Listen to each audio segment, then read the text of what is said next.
La séance d'échauffement est terminée. Dans 2 heures, c'est le coup d'envoi de la grande course. Vous allez retrouver donc sur cette antenne, en clair et sur Canal+, Stéphane Guy et notre consultant Pierre Vallon. À tout à l'heure.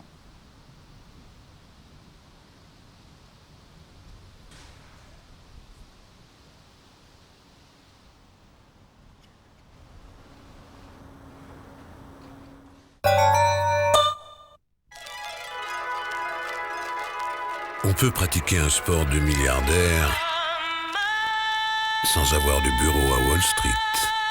On peut manger du caviar à la louche sans avoir de compte en Suisse.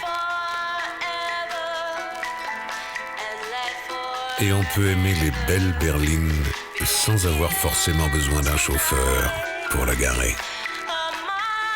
Nouvelle Passat, une autre idée du luxe.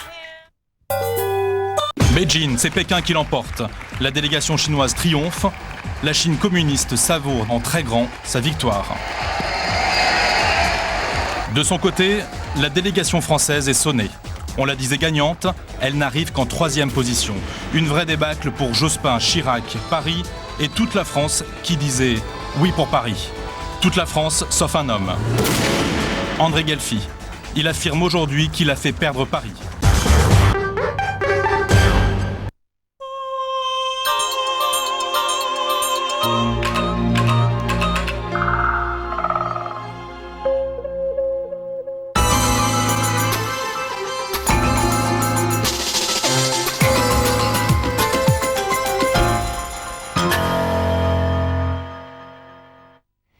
Bonjour, nous ouvrons cette édition avec du football. Les résultats de la 6e journée du championnat de D1. Auxerre prend la tête après un match difficile face à Montpellier, 1-0. Nantes, le tenant du titre, ne parvient toujours pas à décoller de la dernière place du classement. Les Canaries sont juste parvenus à concéder un nul avec Sedan, un partout. Fabien Duflot. Certains ont douté peut-être, mais la force de frappe auxerroise ne se résume pas au talent de Djibril Cissé. Privé du meilleur buteur du championnat blessé, la GIA s'est tout de même imposée à domicile face à Montpellier grâce à un but de Khalilou Fadiga en toute fin de match. Ce 4e succès de la saison propulse Auxerre en tête de la D1, car dans le même temps, Lens n'a pu obtenir qu'un match nul au Parc des Princes. Les Lensois avaient pourtant fait le plus dur en menant 2-0 grâce à Stéphane Pedron et El Hadji Diouf. Mais de caviar d'Aloisio d'abord pour Nicolas Anelka, puis pour l'autre Brésilien Alex ont permis au PSG d'arracher le nul. À l'autre bout du tableau, Monaco s'est enfin imposé dans ce championnat 2-0 face à 3, avec un deuxième but signé de la nouvelle recrue monégasque Oliver Bierhoff, buteur pour son premier match en principauté. Auxerre reprend donc la tête aux Lensois grâce à un goal average favorable. Les Nantais, eux, sont toujours derniers après un match nul à domicile face à Sedan, un partout. Et à suivre ce soir, la dernière rencontre de cette journée, Sochaux-Bordeaux, ce sera à 20h45 sur Canal. Du sport toujours avec un duel fratricide hier pour la finale féminine de Flushing Meadow. Les deux sœurs Williams ont combattu durement et c'est finalement le droit d'aînesse qui l'a emporté. Vénus a battu sa petite sœur Serena en 2-7, 6-2, 6-4. Vénus qui conserve ainsi son titre de l'US Open. Du côté des hommes, autre duel en perspective, l'Américain Pete Sampras affrontera l'Australien Lleyton Hewitt de 9 ans, son cadet. Et puis il y a du basket ce soir, la France rencontre la Russie, un match important pour les Bleus. En cas de victoire, les hommes d'Alain Weiss sont sûrs de décrocher un billet pour le mondial de 2002 aux États-Unis. Sport toujours, mais côté court, on reparle de la candidature de Paris aux Jeux Olympiques de 2008 avec des révélations fracassantes d'André Galfi tout à l'heure dans le vrai journal de Carl Zéro. Dédé Lassardine assure qu'il a tout fait pour que Paris ne soit pas retenu. Il a contacté une vingtaine de ses amis qui comptaient voter pour la capitale, leur demandant de préférer Pékin. Une information confirmée par Claude Bébéard, le président du comité de candidature de Paris. Et tout ça par vengeance à l'encontre de Jacques Chirac. Écoutez la réaction d'Henri Sarandour. Le président du comité olympique français ne veut pas y croire. Il est certain qu'il connaît bien le milieu, il est certain qu'il connaît bien certains membres du CIO, qu'il a dû leur parler plutôt de la candidature de Pékin que de la candidature de Paris, mais ça va pas beaucoup plus loin. Vous savez, les membres du CIO ont l'habitude de ce genre de lobbying, ils sont très corrects. C'est pas parce qu'il leur a serré la main qu'il leur a parlé qu'ils ont forcément obéi à ses instructions ou à sa demande.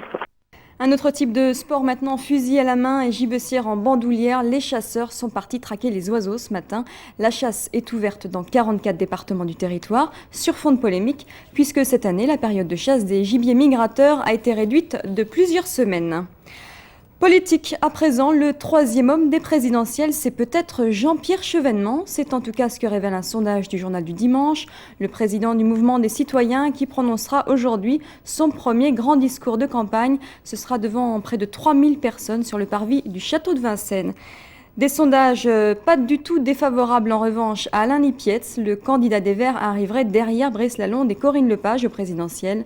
Plusieurs cadres du parti demandent son retrait après les révélations sur ses relations passées avec le FLNC. Pas question, répond Alain Lipietz. Alain Madelin, lui, poursuit sa campagne. Il se présente comme le candidat du Rassemblement au second tour. Valentine Lopez et Thomas Réby. Alain Madelin veut un nouveau style de campagne, se rapprocher des militants et attirer le plus d'électeurs venus de tous les horizons. Ici, les universités se transforment en estivales. Nouveau style, mais les bonnes vieilles recettes des forums sont toujours présentes. Délaissé par certains ténors du parti, dont Claude Goasguen, le porte-parole, Alain Madelin veut rester optimiste. J'ai toujours eu un petit peu d'avance. Mais ici, nous sommes en Bourgogne. J'essaierai de faire une comparaison avec les bons vins.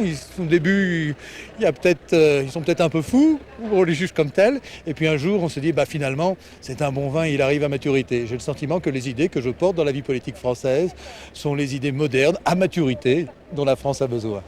Pas de bus comme pour François Bayrou. Chez Démocratie Libérale, on se veut festif. Programme varié après le travail. Le réconfort, c'est au tour de Gérard Majax de ravir les militants. L'actualité à l'étranger avec un nouvel attentat suicide au Proche-Orient. 5 personnes sont mortes à Nariya, dans le nord d'Israël, dont le kamikaze palestinien. Plusieurs autres sont blessés. Le pouvoir israélien accuse l'autorité palestinienne et promet des représailles. Ce matin déjà, une attaque palestinienne contre un bus a fait 2 victimes israéliennes et 3 blessés. Un acte revendiqué par le djihad islamique. Un Palestinien également tué par des tirs dans la bande de Gaza. Et puis en Algérie, un nouveau massacre. 10 personnes ont été assassinées près d'Oran et 9 autres sont blessées. Un groupe armé serait à l'origine de cette action. On termine avec le palmarès de la Mostra de Venise avec un prix pour la France. Laurent Canté s'est distingué en recevant le Lion de l'année pour son film L'Emploi du temps. C'est un film indien, Mariage sous la mousson de Miramer qui a remporté le Lion d'or. Enfin, le grand prix du jury était décerné à un long métrage jugé provoquant, Une Stage de l'Autrichien Yorick Sedol. Voilà, et on passe tout de suite à la météo. Bonjour Sybille. Bonjour. Alors, est-ce qu'on doit encore se cantonner un dimanche sous la couette aujourd'hui ? Ça sera un petit peu dommage parce que dans l'ensemble, le pays a de belles éclaircies. Mais c'est vrai que ce qui domine aujourd'hui, c'est la chute des températures. On se retrouve tout de suite.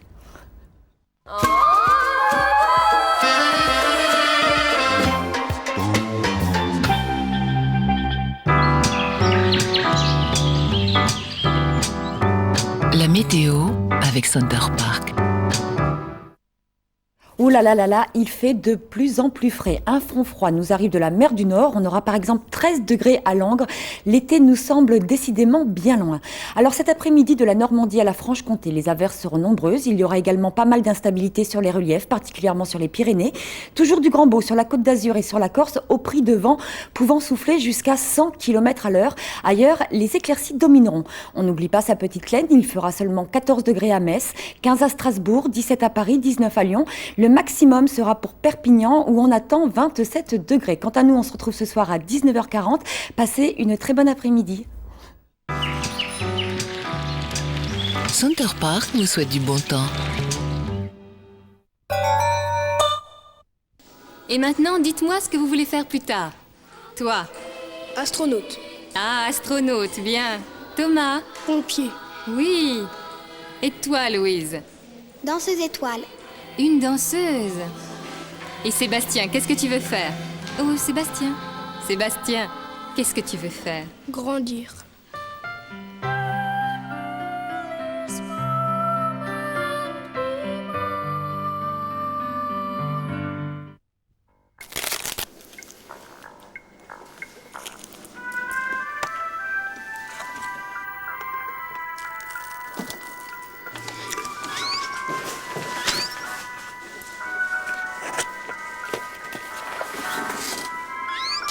Sandwich Donna, plutôt mourir que d'en perdre une miette. Quand le visage se relâche, on paraît plus âgé. Rock crée Protein Lift, une technologie révolutionnaire brevetée. Protein stimule les fibroblastes et retend la peau. Résultat, la peau est liftée en 8 semaines, visiblement. Nouveau Protein Lift de Rock. Promesse tenue. Vas-y, mets le moteur. Canal+ réinvente Canal pour une rentrée encore plus claire. Salut à tous. Dès 18h55, les stars se bousculent à l'entrée du studio. Isabelle Giordano et Philippe Vecchi vous accueillent pour plus de cinéma, l'actualité tendance. Et puis bien sûr, comme d'habitude, on vous parlera des films avant, pendant et après leur sortie. Journée aéroport. 19h30, place aux infos présentées par Charlotte Legris de la Salle. 19h45, le rendez-vous obligé des téléphages reste le zapping. À 19h55, les Guignols reviennent dans l'arène. Yeah, Burn. Ça pique un peu, mais ça remet tout d'équerre. Juste après, à 20h05, vous l'attendiez tous, Burger Quiz, le jeu à la sauce Chabat. Vrai ou faux, Britney Spears est vierge? Vrai. Faux, elle est sagittaire. Du lundi au vendredi, vos débuts de soirée, c'est nouveau ou indémodable. C'est clair et c'est sur Canal+.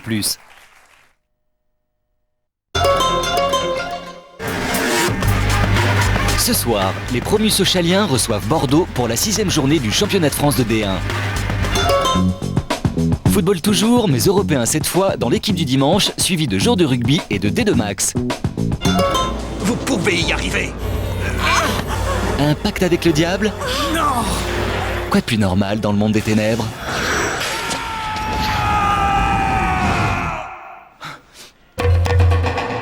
Ce soir, Sochaux Bordeaux en direct, magazine sportif et série paranormale.